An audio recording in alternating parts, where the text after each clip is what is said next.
주변에 많은 분들이 야 이거 그냥 스포티지 후속 아니냐, 스포티지랑 비교를 하신다고요. 40%까지 이렇게.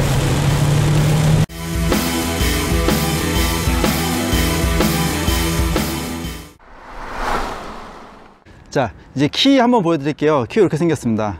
스팅어 때 보고서 너무 좋다라고 생각을 했는데 지금 기아자동차의 대부분 차가 이 키가 적용이 되고 있습니다. 그리고 측면에 요거는 항상 좀 어색하긴 해요. 근데 원격 시동 버튼이 지금 이 부분에 추가가 돼서 이렇게 구성이 되어 있습니다. K7이랑 똑같죠. 자, 한번 잠근 김에 원격 시동하고 주행 영상 한번 찍으러 가볼게요. 이렇게 누르고 있으면 네, 시동이 걸렸습니다. 자, 이제 주행하면서 주행감에 대해서 한번 담아보도록 할게요.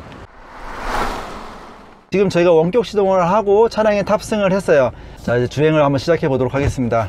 자, 제가 이 차량을 3일을 계속 연속으로 몰아봤거든요. 처음에 차량을 받자마자 바로 찍으려고 했었는데 그때 제가 딱 보자마자 벌써 약간 여기에 너무 빠져버린 거예요. 너무 막 칭찬 일색일 것 같은 느낌이 강해가지고 좀 많이 몰아보자 이런 느낌으로 해서 3일을 몰다가 어제 촬영을 했는데 비가 오고 오늘도 결국 비가 오는데 촬영을 하게 되는 겁니다. 지금 비가 또 내리고 있는데 날짜를 잡는 족족 계속 비가 와가지고 처음에 이 차량을 딱 운전을 시동 걸고 출발을 하게 되면 딱 와닿는 게 있어요. 그게 뭐냐, 바로 디젤 엔진이 아니기 때문에 어떠한 진동이라든지 달달거리는 소리가 없다는 거죠. 굉장히 처음 들어왔을 때부터 정숙하다라는 느낌이 들어요. 근데 이 정숙함이 뭔가 밀폐된 정숙함이 아니라 엔진음이 벌써 부드러운 엔진음이 들어오다 보니까 정숙한 느낌을 먼저 받고요. 그 다음에 7단 DCT가 지금 현재 적용되어 있습니다. 1.6 터보의 7단 DCT, 그리고 엔진 같은 경우에는 아반떼 스포츠, 그 다음에 소울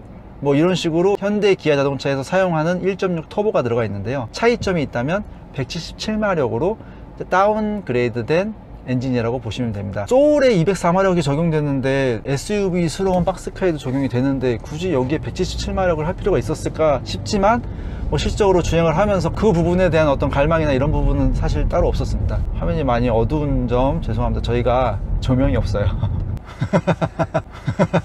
자세를 잡다 보면요 조금 그런 부분은 있어요. 이 핸들이 약간 이렇게 정면에 위치한 느낌이 아니라 약간 아래쪽으로 위치한 느낌. 근데 뭐 이 느낌들이 그렇게 나쁘진 않아요. 그냥 SUV스러운 약간 그런 느낌입니다. 실제로 주행을 3일 동안 하면서 느낀 점은 일단 이렇게 팔거리를 하기도 이런 어떤 구성이나 이런 것들이 비좁다는 느낌이 전혀 안 들어요. 운전하기 굉장히 좀 여유로운 그런 기분이고요. 하나씩 주행하는 거에 대해서 말씀을 드릴게요. 먼저 7단 DCT의 변속감. 7단 DCT는 기존의 DCT라는 변속기를 이미 이용을 해보셨던 분들은 익히 알고 있는 그 느낌 그대로입니다. 자동 변속 4단이라든지 6단을 사용하시던 분 같은 경우에는 저속에서 약간의 울렁임을 느끼실 수가 있어요. 약간 파워밴드가 딱 맞지 않았을 때 오는 울렁임이 살짝 있는데 뭐 그런 걸 떠나서 워낙 7단 DCT라는 것 자체가 연비나 변속 타이밍에 워낙 잘 맞춰져 있는 변속기다 보니까 연결감이 좋고요. 엑셀을 밟았을 때 느낌 차이점을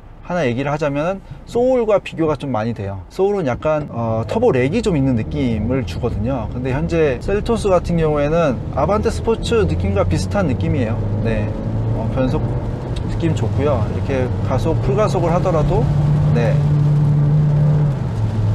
변속되는 타이밍이라든지 좋아요. 그리고 여기서 스포츠를 바꾸게 되면은 이렇게 파워밴드가 보이는데 파워밴드가 눈에 보이니까 좀 더 내가 되게 열심히 달리는구나, 그래 내가 좀 잘 달리는 것 같아, 이런 느낌을 막 줍니다. 보시는 것처럼 RPM을 높이거나 낮출 때도 굉장히 빠르게 반응을 합니다. 엑셀린 반응이 굉장히 빠르게 반응을 하고 있고요. 그리고 여기서 좀 더 주의 깊게 봐야 될 점은 바로 사륜구동의 구동 모습입니다. 산타페 리뷰를 할 때 야 이거를 진짜 이제 드디어 표시를 해주는구나 이랬는데 셀토스에 그 부분이 표시가 돼요. 지금 현재 빗길이거든요. 빗길에 스포츠 모드를 놓는데 스포츠 모드를 바꾸게 되면 올 휠에 파워가 골고루 다 들어가 있습니다. 동력이 골고루 다 들어가 있어요.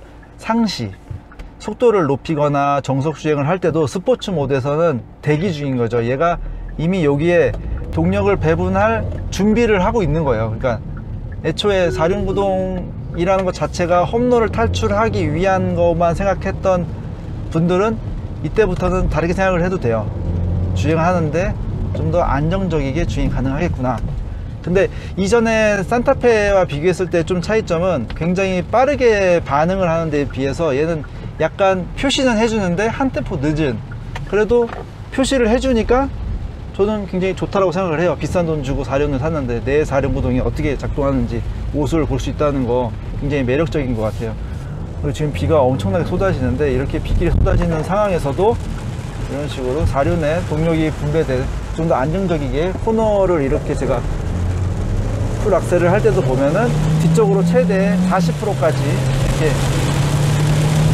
사실 이렇게 스포츠 모드를 놓고 주행할 일이 년에 아니면 실적으로 차량을 가지고 있는 4, 5년 동안 몇 번이나 될지 가만 생각해보면 몇 번은 사실 안 되거든요. 그렇기 때문에 굳이 4륜을 선택할 필요는 없어요. 이미 이 차는 충분히 파워를 가지고 있고요.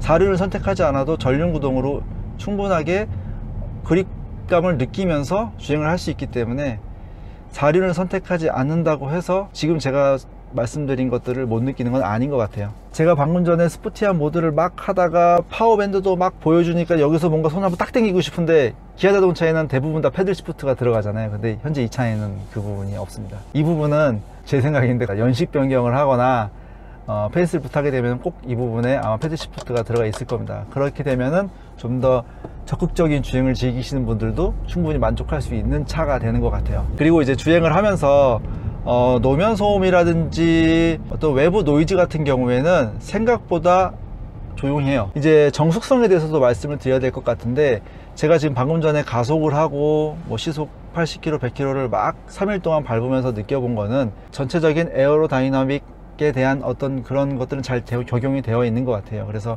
외부 노이즈는 그렇게 심하지 않아요. 정숙하다라고 생각할 수 있을 정도의 건 되는 것 같아요. 방음을 잘했다기보다는 기본적으로 차체가 가지고 있는 정숙성이 꽤 괜찮습니다. 그리고 지금 타이어가 금호 타이어가 껴 있는데 쏘쏘라고 보면 될 것 같네요. 그리고 승차감을 말씀드려야 될 것 같은데, 승차감은 생각보다 편안해요. 비교할 수 있는 차가 자꾸 코나가 떠오르는데, 코나 같은 경우는 제법 하드하거든요. 그래서 일상 주행을 하는 데 있어서는 오히려 좀 피로감이 누적될 수 있어요. 근데 지금 셀토스 같은 경우에는 적당히 소프트합니다. 그래서 단정 지어서 말하자면은 컴포트에 가깝다, 이렇게 얘기할 수 있을 것 같아요. 산타페와 소렌토의 승차감 차이가 코나와 셀토스에서도 나오는 것 같아요. 그래서 현재 서스펜션의 강도는 컴포트인데 차가 또 길잖아요. 휠베이스가 제법 깁니다. 소형차 치고 길다 보니까 제법 좀 고급진 승차감을 보여줘요. 주행하는 사람, 운전자가 느끼는 것보다 편안하고 정숙한 건 사실 동승하는 사람들 더 잘 느끼거든요. 왜냐면 그 사람들은 앞으로 닥칠 노면의 상황이라든지 또는 운전을 하고 있는 상황이 아니다 보니까 거기에 더 예민하게 반응을 하는데, 제가 보조석이라든지 뒷좌석에 타봤을 때 어떤 느끼는 승차감은 괜찮다. 칭이라든지 바운싱이 있지 않는 한도에서는 이런 컴포트한 게 동승한 가족들에게는 훨씬 더 편안하게 느껴질 수 있는 부분입니다. 제가 지금 주행을 하면서 느끼는 거는 나쁜 점이 없어요. 너무 나쁜 점이 없는 거 아니냐. 주변에 많은 분들이 야 이거 그냥 스포티지 후속 아니냐, 스포티지랑 비교를 하신다고요? 글쎄요, 제가 생각하는 건 스포티지가 이거보다 주행 감성이나 고속주행에서의 안정성이 더 우수합니다. 그러니까 기본적으로 차체가 더 묵직한 감도 있고요. 전체적으로 스포티지가 더 나아요. 근데 제가 계속 좋다 하는 거는 이 소형차에서 생각할 수 있는, 우리가 예상할 수 있는 범위를 넘어서서 소형차 기준으로 더 좋다는 겁니다. 그리고 이렇게 주행을 하잖아요. 제가 지금 차선 이탈 방지 버튼을 지금 눌러 놓은 상태입니다. 그렇기 때문에 주행을 하다가 깜빡이를 안 켜고 이렇게 가면은 꽤 얘가 힘있게 밀어붙여요. 그러니까 어느 정도의 힘이냐면 살짝 뭐 톡톡 치는 게 아니라 얘가 힘있게 확 꺾습니다. 어린아이가 핸들을 돌리는 정도 이상의 힘은 정도는 되는 것 같아요. 그래서 추정력을 높이고요. 아까 전에 제가 LFA 버튼이 별도로 나와 있는 걸 굉장히 높게 평가해야 된다라고 얘기를 했잖아요. 그 부분을 높게 평가를 해야 되냐, 제가 지금 시내 주행을 하고 있어요. 이렇게 시내 주행을 할 때 예전에 좀 더 편하게 하겠다고 이렇게 스마트 크루즈 컨트롤을 켜놓고 주행을 하는 경우도 있었거든요. 근데 사실 시내 주행을 할 때는 차들이 굉장히 많이 끼어들어요. 그래서 스마트 크루즈 컨트롤 켜놓고서는 시내 주행하다 잘못하면 잘못하면 사고가 납니다. 왜냐면 전방 센서라든지 이런 것들은 차가 머리를 들이밀었을 때는 사실 체크를 하지 못해요. 왜냐면 레이저를 이렇게 센서를 쏘면은 얘가 다시 센서를 반사시켜서 보내는 게 아니라 반대편으로 보내버리기 때문에 이 차가 누가 끼어드는 것까지는 사실 인지하기가 쉽지 않거든요. 그렇다 보니까 이 LFA만 켜게 됩니다. 지금 LFA를 켜게 되면은 지금 화면에 이렇게 핸들 모양의 어떤 아이콘이 표시가 되는데, 저는 이렇게 되면은 엑셀만 컨트롤 하면서 주행을 하면 핸들 안 잡아도 돼요. 그냥 직진하는 데는 문제가 따로 없습니다. 그러니까 이런 식으로 일상적인 상황에서도 LFA라는 첨단 장비를 사용자 의도에 맞게끔 사용할 수 있다는 거죠. 그리고 고속주행할 때도 마찬가지입니다. 고속주행을 하려고 스마트 크루즈 컨트롤을 딱 켜고서 주행을 하는데 자꾸 이 핸들이 주인을 약간 무시하듯이 자기가 다 주행을 하려고 그래요. 근데 그게 싫어서 스마트 크루즈 컨트롤을 끄니까 또 내가 엑셀을 다 밟으면서 속도를 일정하게 100km로 맞추면서 주행을 하게 되니까 피로감이 쌓입니다. LFA와 스마트 크루즈 컨트롤을 분리하면서 장점은 뭐가 되냐면, 핸들은 내가 하겠다 이겁니다. 그냥 크루즈 컨트롤처럼. 대신 너는 앞차의 간격과 속도를 유지하는 기능만 해라, 컨트롤은 내가 할게, 이게 되는 거예요. 그렇기 때문에 이렇게 스마트 크루즈 컨트롤과 LFA 기능을 분리해 준 거 굉장히 칭찬할 수 있을 것 같습니다. 좋은 방향인 것 같아요. 근데 이렇게 많이 선택을 하다 보면 3천만 원이 넘어가게 된다고 하잖아요. 3천만 원이 넘어가는데 이거 다 선택해야 될까? 아니, 그건 당연히 오너의 선택이죠. 이거 제가 지금 말씀드린 것들, 드라이브 와이즈라든지 헤드업 디스플레이, 그 다음에 사륜구동 있잖아요. 하지 않으셔도 돼요. 그거 하지 않아도 셀토스의 충분한 외관 디자인, 헤드라이트가 좀 걸리네요.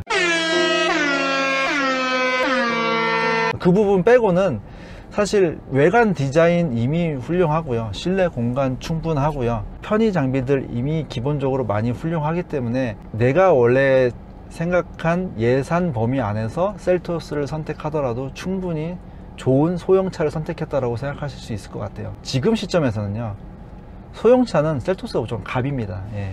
연비를 제가 지금 3일간 업무도 보고 출퇴근을 하면서 느낀 연비에 대해서도 한번 말씀을 드려야 될 것 같은데요, 연비는 그렇게 좋진 않아요. 네. 연비를 위한 차는 니로도 있고요, 그 다음에 더 연비를 연비에 더 포커싱을 맞춘 많은 차들이 있어요. 근데 현재 이 셀토스의 1.6 터보 가솔린 엔진을 단 현재 셀토스는 연비만을 위한 차량은 아닌 것 같아요. 아반떼 스포츠의 무게가 좀 더 무거울 수도 있는 셀토스가 더 연비가 좋을 리는 없는 거죠. 그래서 하지만 예전에 1.6 아반떼 MD 같은 거 타신 분들 있잖아요. 그거보다 연비가 좋습니다. 예, 당연히 연비가 더 좋아요. 지금 기술력이 그만큼 좋아진 거죠.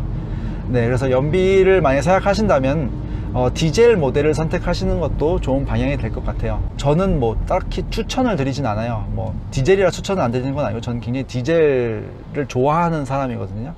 근데 디젤을 선택을 해서 가격을 자꾸 올리게 되면은 자꾸 다른 차까지 보이게 되기 때문에 뭐 디젤을 추천하진 않고, 본인이 근데 셀토스를 사고 싶고 연비도 같이 챙기고 싶다라고 하신다면은 선택을 하시면 될 것 같아요.